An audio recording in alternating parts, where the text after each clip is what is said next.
astrology, which is claimed, I'm not talking of Vedic mathematics. We are proud of that.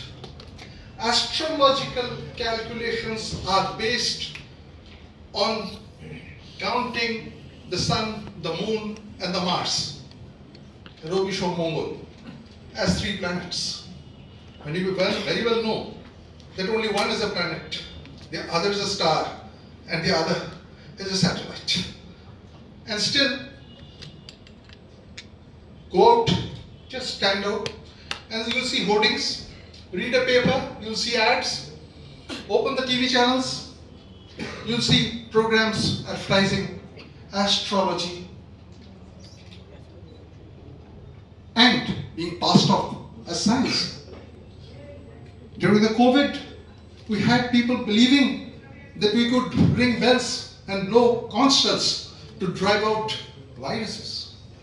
And yet, when these so-called people who, the leaders of thought in that other parascience branch, when they fall ill, they come to us. It's funny.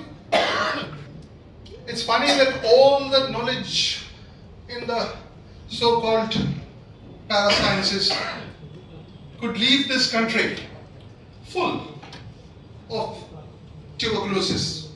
The world full of tuberculosis. It was called the White Plague, which is under control today. It's coming back again. But anyway, we've had a respite. But there are things which have been uprooted, completely demolished. You don't have polio in this country. You don't have polio in most of the earth. Smallpox is no longer seen.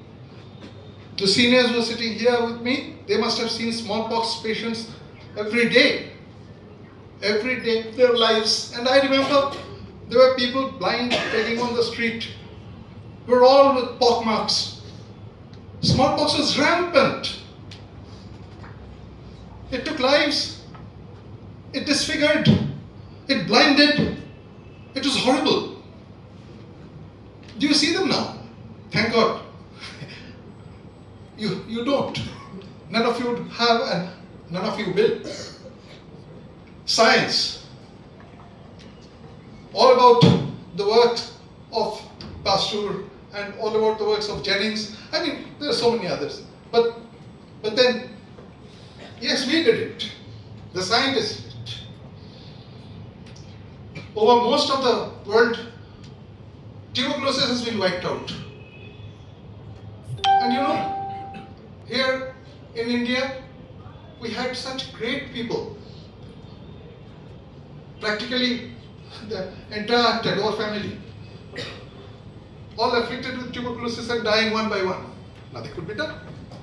There wasn't anything until science could find a cure. And to say that yoga can, mind you again, scientific yoga, I actually prescribe to my patients. I'm not talking of that. When this mumbo jumbo of yoga being able to control every function in the body, including the autonomic function, which is not supposed to be controlled at all by the conscious brain, when that is being taught, I always